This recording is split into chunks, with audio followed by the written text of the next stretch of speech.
Happy Saturday, everybody, and welcome to Woodbine Racing Live. Elisa Blow alongside Jeff Bratt on what is going to be possibly a rainy day here in Toronto. Looks like good weather down in Baltimore for the running of the Preakness Stakes. Looking forward to that a little bit later on today's events schedule. But do you want to talk about the Leafs first? I'm just going to let you air it all out. Just total shock that they won last night. Absolute shock, because I did not expect that to happen at all. And wouldn't it be like the typical Leaf thing to do, where they come back and they win that big game, and then tomorrow they just lay a toe leg? You know, I mean, that could happen. But I learned something about you today. What I do now? I've known you for over 20 years, and I did not know this. I said to Lisa this morning, I said, man, that was a really good thunderstorm last night. Well, what thunderstorm? You sleep like a rock.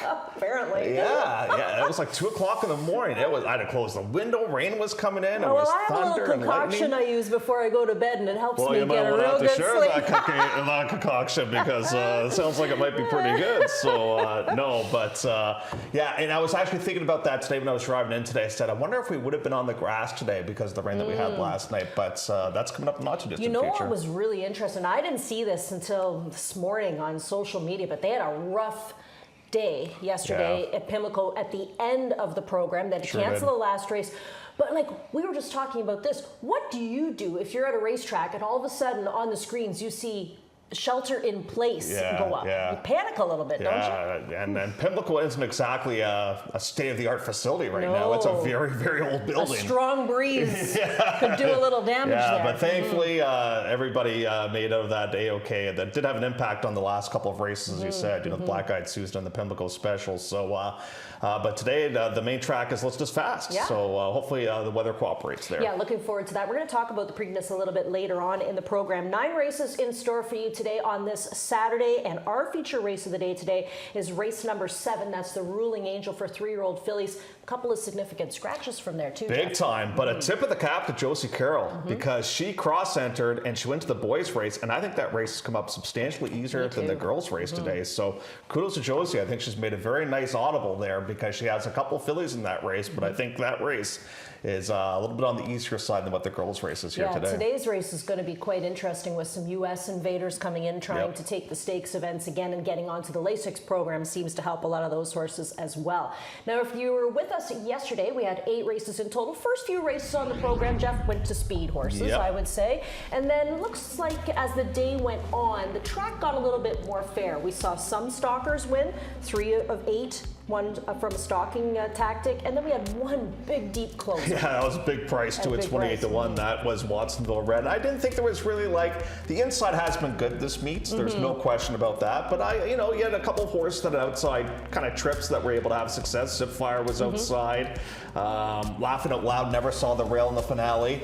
Kudos to Sky Trinets. I think it's her birthday today, by the way. Kudos to Sky Trinets, because she really had to motivate that horse to go, and they got the win. So which was great to see. It's funny, because at least what I've noticed, and you probably noticed the same thing, is sometimes I find that when they're outside, they're almost like spinning their wheels on the outside. This meet they have been. Actually Ernie's been very helpful with that too, saying that the rail is live. And even yesterday when we were upstairs watching the first couple of races, we said that rail's going to be live again. It kind of makes sense too if you think about it, because that's where all the workers are in the mornings. That surface gets pounded down, right? So it does make a little bit, and it also is the shortest way home too. That's true. Which helps out the situation. But I thought it was a pretty fair racing strip yesterday. Well, what happened this morning? Ernie Perry's going to let us know about the clocker. Ernie, of course, is our head clocker, but he's always letting us know now on the weekends about how the surface was in the morning for training. And we're starting to get a better handle on this too, how he's rated the track at 4.5, 3.5, 4, that type of thing. We've yet to see a 5, and we have yet to see anything below a 3.5 that Ernie has given it. But we did have rain, and when you have rain, you know that this track is going to be quite speedy. He says it was. That's why he rated it a 4.5. But he thought the track was playing rather fair this morning for workers on the inside or the outside, which is, I think, something you're going to want to take into account when you're handicapping today. And when we do the horses to watch, it seems like they're always Kevin Attard horses, the way that his barn's been going right now. And here's another one, Fastly Fab, who was probably one of the queens of last season for us here. She was a Sovereign Award winner, but she also gave us a lot of great storylines, the Pietro Moran to David Moran storyline, and so she's going to be back with her campaign coming up. And the best wagering race, according to Ernie, is going to be race number 4. We'll talk about that race a little bit later on here on the program, going 5.5 furlongs. You have some geldings in there that are first-time geldings. You have others that come from beautiful families in that spot as well. You've got others that are relatively light and experienced, have shown a little bit of ability. So lots of different ways that you can go coming up in race number 4. Time for our 7 topics of the day, buddy. You ready? Take a deep breath. You get 2 minutes for everyone. Ready. Listen. If I can survive nerve-wise that Leaf game last night, this will be a piece of cake. Alrighty, first topic for the day today is going to take a look at the statistics. You know, just how things are shaping up so far as our leading trainers are concerned and our leading riders are concerned. And there's a few surprises on the board. The big surprise to me, and congratulations to this guy, is Juan Flores. He's been a great guy to start off the meet with, and he's brought him some really nice prices, and he right there is in the mix of things for top jock honors. When it comes to top trainer honors, the guy that just continues to win a lot of races is John Ross. I kind of thought Pietro would be there. I thought Sahim would be there. The next two surprised me. Like, I didn't think Sophia would be off to this great of a start, too. And kudos to both S1 and Sophia. They've been off to tremendous starts. But look at the ROI there with S1. That's the thing. You're getting a really good price when S1 brings a winner home. But no shocker to see the return of Pietro Moran this season, coming back off of an injury last year and doing some serious damage out there on the racetrack. He had a good day yesterday. He won 2 races on the program yesterday. Another guy with 2 winners yesterday was jockey Leo Salas, including bringing home that long shot from Mike DiPaolo. And I think we've got to put that horse on our possibility list for this year's King's Plate. We'll try and catch up with him and see what they're thinking, you know, after the horses come back and cooled out and walked for a couple of days. Our trainer stats, no big surprise to see Kevin Attard in the top spot, but Mark Casse, who was off to a little bit of a slow start, has quickly tied it up. And look at John Ross. His in the money percentage, 83%, and his ROI has been beautiful as well. The one thing we found out about the Drexler horses, they've been really bet. I mean, his ROI is really, really low because, you know, his horses have been winter raced, and when they come up here,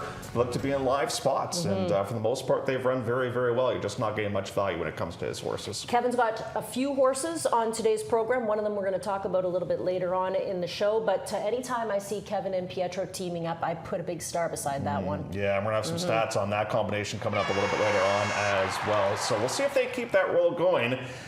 Because obviously that's jockey-trainer combo that we want to keep an eye on. That's actually a nice little segue because that's where we're going to go next for our second topic. Yep, it rolls us into race number 4 on this afternoon's program. Now this is a maiden event, optional $40,000 tags here for these guys, and we'll go 5.5 furlongs in this spot. Now, there is a horse here. You and I, you know, we never talk to each other when the entries come out. We both, you know, handicap separately, and we kind of are surprised by what each other's selections are sometimes.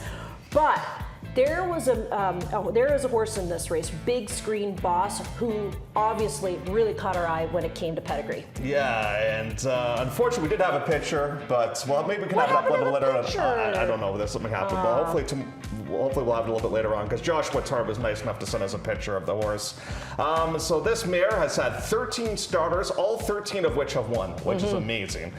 This is a full to a Grade 2 winner, that being Cruden Bay, who comes from the barn of Donnie McRae. It's a full to stakes runner named Sav, a half to a multiple stakes runner named Cooler Mike. This mare has also produced Big Executive that made $118,000 as well. So the pedigree is obviously there. We know that. Now let's look at the works here a little bit in here. They're not bad, you know. They're kind of a little bit sporadic. The last one came from the gates, getting ready for this engagement as well. But one thing about Derek Chen, it seems like him and Kevin Attard, they always seem to have one horse a year that's very, very nice. I know last year was maybe the exception, but I'm hoping that's going to be the case yet again here with Big Screen Boss. I think we saw some nice big screens last year as well. You know, when I think about big screen, I think about Bev Chubb because she has a lot of big screens in her outfit, and they're big, good-looking horses. Yeah, they are. So I'm very curious to see what we've got with that one when that horse comes over. But you've got Julia Carey with a decent horse in that spot. Obviously, you got Cassie, 2-Class Award that looks pretty live. Yeah, in that race winter raced horse on the drop there in race number 4 on the program. Next topic for the afternoon is tougher, and that's what we're looking at in race number 6 on the afternoon's card, an optional 32 going 3/4 of a mile. Now there's some nice horses in this race. Gloriana, of course, making the first start back after competing at Turfway. Talked about this yesterday. I feel like a broken record saying this so many times, Jeff, but these Turfway horses are horses you really need to focus in on here. And one of them's in this race, that being Garnet and Gold as well. And so you got Gloriana, who you spoke of, and Garnet and Gold has already had success at this meet. And then we had the Cat horse horse yesterday, coming up from Turfway. Yes. That being Per Factor, that was able to have some success as well. But to me, Elisa, this is where winter training really came in, and this was the big difference in victory here as we take a look at the replay from back on May the 3rd. And Garnet of Gold right now on the inside. Under a bit of a hard ride here from Crawford, too. This is the horse I liked on this day, this being Primo. I was starting to get a little excited here. I thought that maybe Primo was going to be able to go coast to coast on the front end, but I think this is kind of where winter training did kick in, because don't forget, a lot of these races early on were 5, 5.5. This race was 6. And I think that was a big, big difference. And here we come now on the outside, and starting to roll now is Garnet and Gold. So this was for 40, so now we're going to have to face tougher competition in here today. But Garnet and Gold does get up to win this race. And listen, the figure didn't come back great, so the horse is going to have to run a whole lot better here today. But it's a nice little return on your investment. You claim the horse for $15,000 American. You get the win for 40 right off the bat here in Canadian dollars. Yeah, so everything that this horse makes now is essentially profit for the owners, and we'll be watching for this one. Icon Racing Stable has been doing a lot of shopping here at Woodbine. They did take a horse on the program yesterday, but it seems like on every card they are taking at least 1 or 2 on the program. For me, this Gloriana really does bug me. I mean, she's a super nice mare. She's a steady Eddie. She tries all the time, and she very rarely misses a check. Right, and she has been working down at Churchill getting ready for this race, and the Churchill Training Center, and then came here on May the 10th and was able to have her work as well. Now, I know that we're going to be a little bit on time right now, but I just want to point something out that's a bit of an oddity on the program today. So races 5 and 6, if you look at them today, essentially what happened is, so the race office offered this race at 5.5 furlongs and at 6. Right. Both filled. So if you look at the 5th, all those horses were 5.5 furlong, 5 furlong horses. The 6th, exactly the same class for 6. Yeah. So that's kind of a bit of an oddity. It's funny because I looked at it at first and I'm like, oh, they split that race. Yeah. And then I realized, that it was offered up at really just a half a furlong difference. Yeah. But yeah, a nice race there. Don't forget about Annam Cara in that race too, I'm because with you on that. That was a clocker horse and was making the first start of the season last start out. So that's race number 6 on the program. Next topic for the day today is 2-year-olds. And when we're talking about 2-year-old stake wins, we're going to refer to some pretty big efforts from horses last season that are competing in this year's Ruling Angel. One of which is the Mazarine winner, and the other one, the Princess Elizabeth winner. If there was one of those races that you could win, I mean, the Mazarine's nice because it's got great stake status. It's got a great stake status, But if you win the Princess Elizabeth, you're thinking Oaks, right? Oaks, absolutely. You're thinking plate, stuff like that, right? Too. So let's take a look at a couple of replays in here. And we'll start off with something about her and Aristella as well. So Aristella's in this race, but this is the Mazarine. Something about her is going to win it. Now, something about her, if you look at her resume, Elisa, when she wins by a very, very narrow margin. She's only won twice in her career, and she's won both times by a neck. I wonder if maybe she kind of idles a little bit when she gets towards the front in here. Now, I have to give her some props in here because she wins this race. Here she is right here. Declan Cannon rides on this day.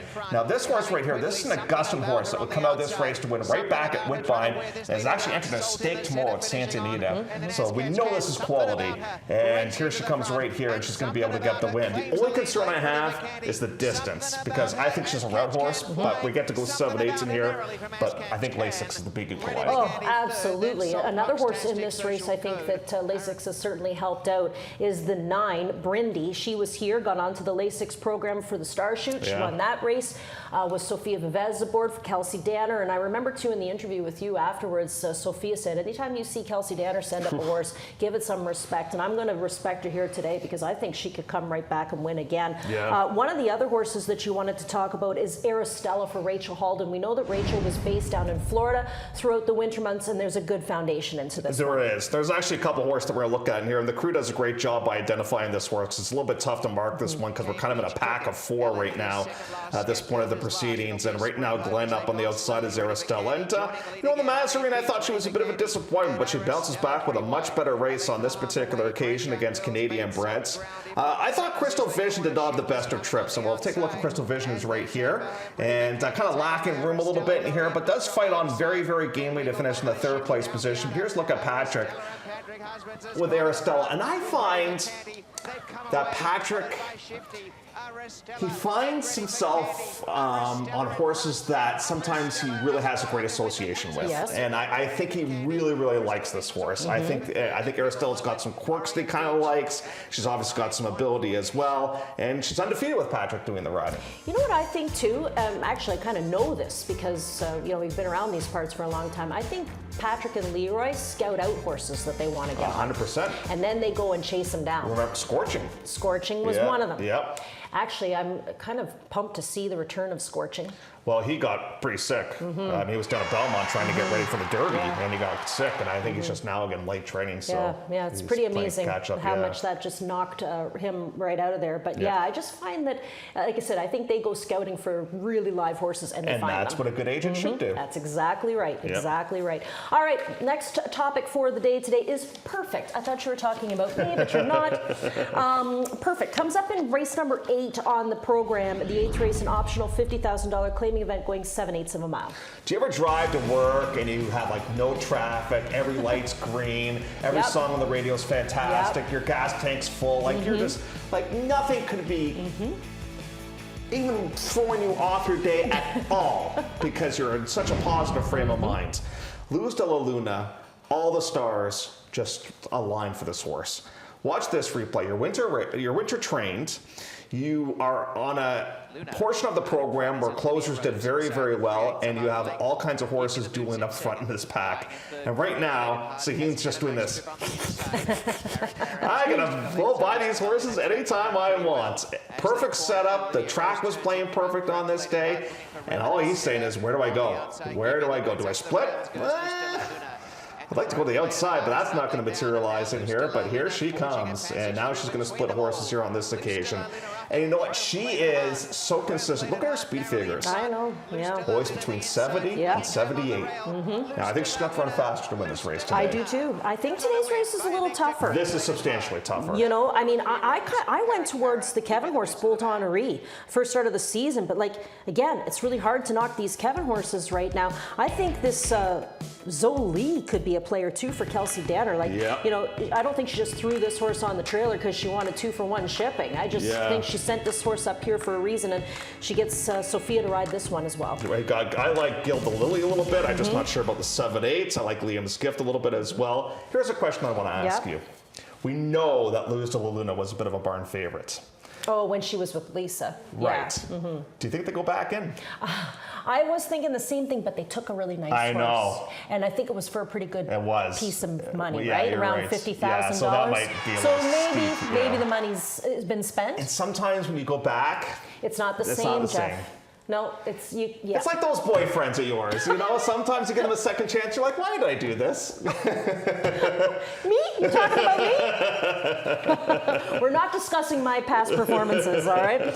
So that's race number 8. The next topic for the day today is puzzle. And I know Jeff likes to do puzzles. I do. Because at Christmas time, when I was down in Kentucky visiting my mother, she said, here's a nice puzzle for Jeffrey to do over the winter months. Puzzles are a lot of fun. In my family, you had to put a few pieces in before you were allowed to have dinner. And that can be troublesome. This is a tough race to sort out, but I think I'm onto something. I want to see what you got. Okay, well, I got legs like Gizmo, and I'm not overly confident. The reason why is I just don't think he likes turf. And I think his synthetic races are good enough that he can win this spot here today. His works look okay. You get Fraser aboard, but I'm open to anything. Are you? Because I have one. Yeah. So, you know, Jeff has everything on his computer.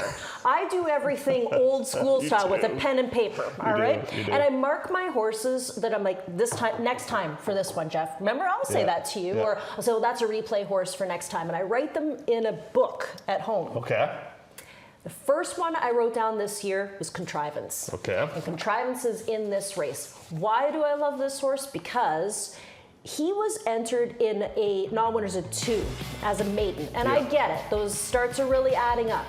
and you and I were, well, you, not me, because I don't pick on Nathan.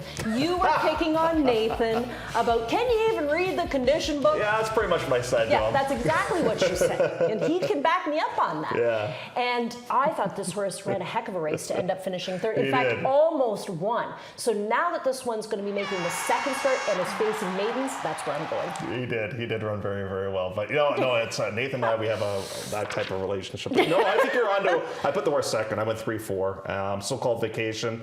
I think Scott's got a couple of interesting horses. He's got this horse, and he's got a horse in the last Tomorrow that looks pretty good as well. So all right. I think Scott Fairley is really knocking on that door. Okay, let's look at the Preakness. The Preakness Stakes, of course, being run for the 150th time. Yeah, you know what? I have to look up the history why the Derby's at 151 and this is at 150. Probably something to do with World War I or II, Jeff. Could have been. You know, I don't know, but that's just my guess off the top of my head.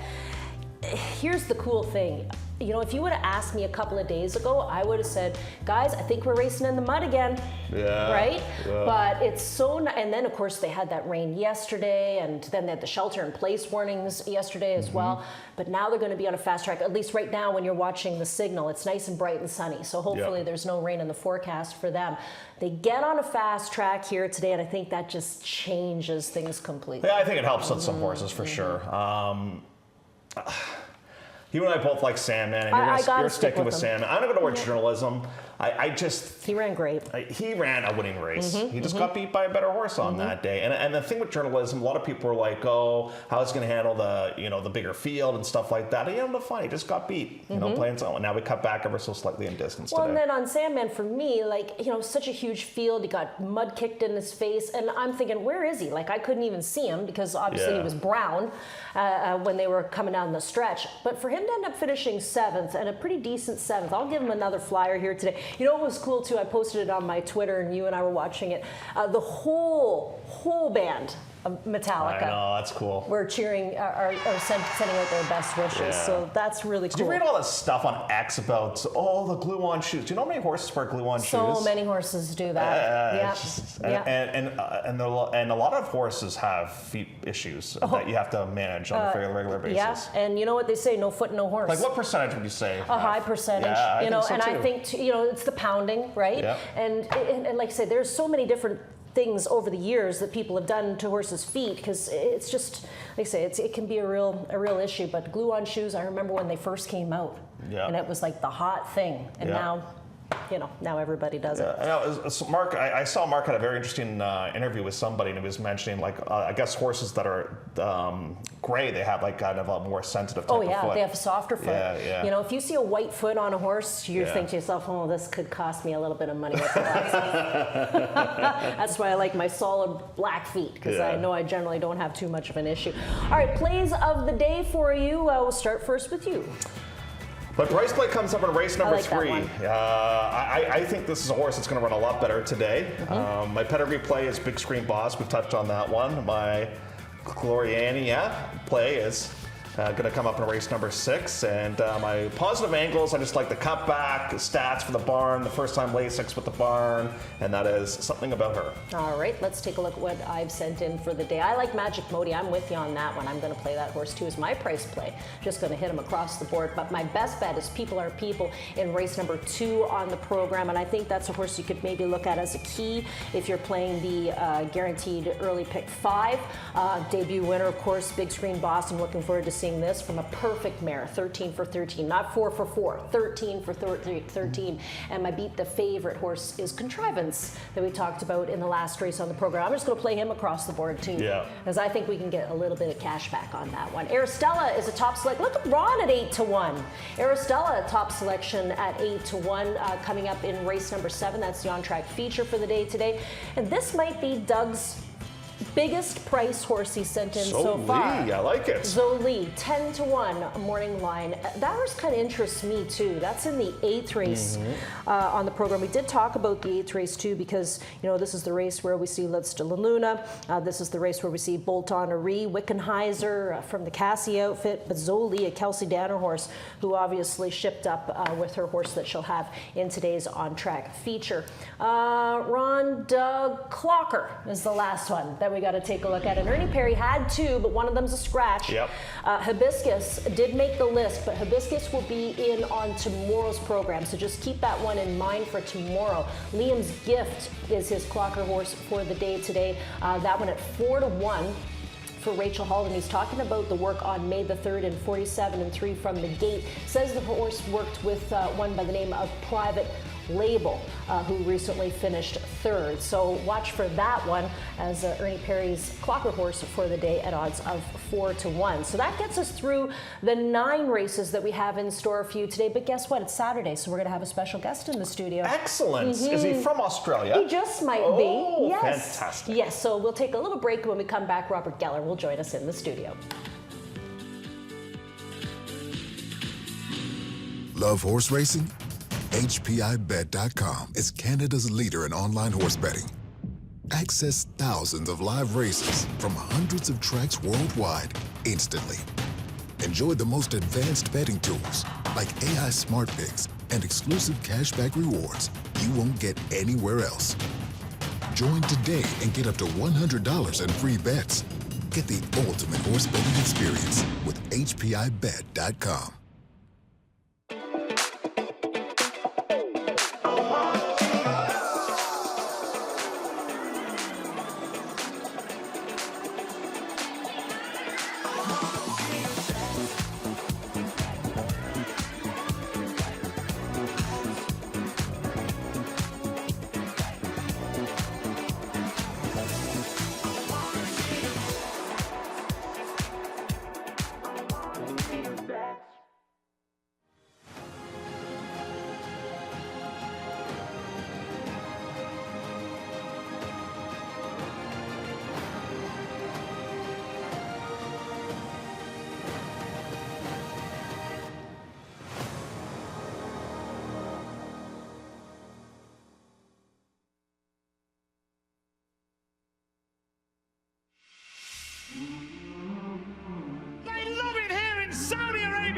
This is the biggest race in the world.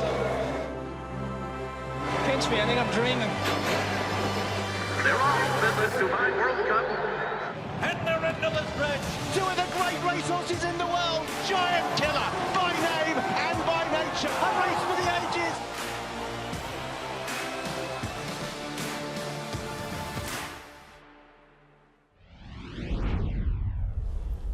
And welcome back inside the studio. As promised, the Three Amigos together. You know that movie, Robert? The Three Amigos? I do. Okay. I do. Do you know that movie?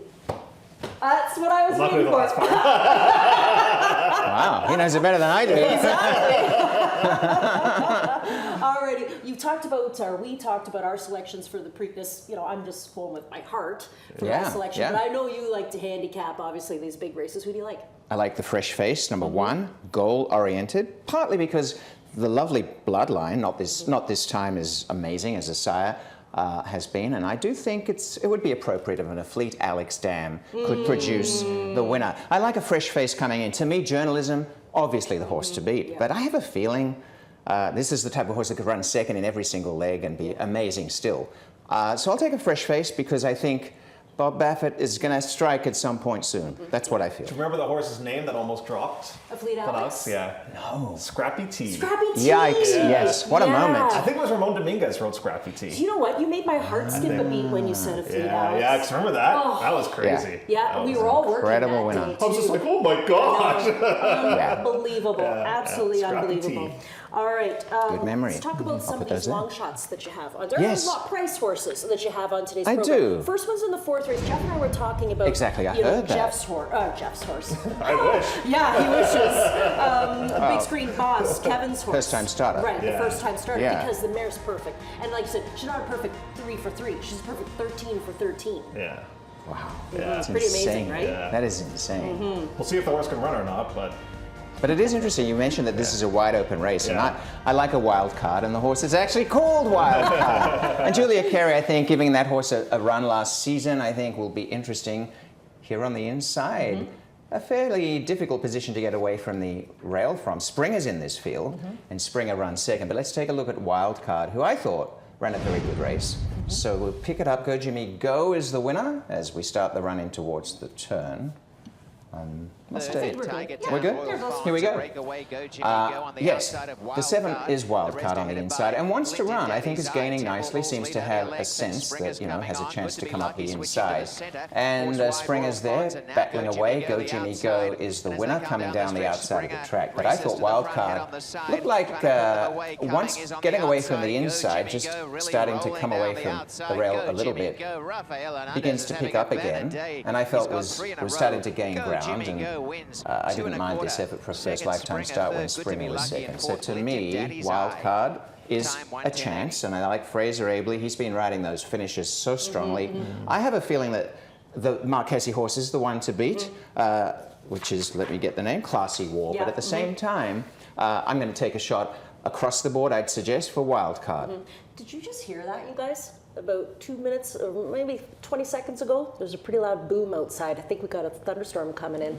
Oh, there's some schoolers out there too. We had the best lightning. Oh no, I like it. I mean, I don't like it, but I love looking at it. To sleep during it, but that's about it. All right, the next one that you want to look at is in the on-track feature, the stake today, the Ruling Angel. You want to talk about War Signal. I do. I thought War Signal was very intriguing last season. A very nice third. This was in the lifetime appearance for me at Woodbine that caught my eye. Was back in the Sheddywell, but we're going to go to Gulfstream Park. And War Signal's on the lead. I remember that last run at Woodbine, and the route was on the lead and won, and has done very, very well in this appearance at Gulfstream Park to score. So War Signal, who is by War of Will, we've got so many of them, managing to stave off the challenges down the stretch in Gulfstream Park's form, I think will hold up. I know this is a very stacked field and there are some really nice horses to take on War Signal today, but I really like the way this horse quickens. I felt that every time War Signal was asked, really responded in this race, and the margin of victory I think was decent, and I do expect that horse on the strength of the ability to close off of a deeper sprint and to be on the lead in a route suggests there is some versatility in style. A very good field, Aristella. I've always had a soft spot for this horse, but I think one run off the layoff might be needed. I might be wrong, and there are definitely many chances, including something about her. A lot of rail horses in that race, which makes it interesting. It really is a good field. Going to go 7 furlongs in there, but that was a confident ride on that horse. Holy smokes! I think we're going to have to keep our eye on the weather today too, guys, because here's a look at the wind. That is right the wild card, the weather. Yeah, and we all know. So this is a headwind that they're going to be coming into when they're pushing down the backstretch, and they'll be running into this when they turn for home. But we'll keep our eye on the weather. It's certainly gotten a little dark outside. They were forecasting some rain possibility. How's the tennis elbow feel? Tennis elbow? Yeah, because normally your elbow acts up. Oh, no, it's good. I have no memory of that. You have no memory of that. Give me a break. No sense memory. It's all gone. It's a new season, fresh off the layoff. Okay. All right, Three Amigos are done for the day. And as they say in the Three Amigos, one for each other and all for one. Oh, my God. I need to watch more movies. Your memory's good for the movie stuff. All right, 20 minutes to go before race number 1 of the program. We'll keep our eye on the weather, and you keep your eye on picking some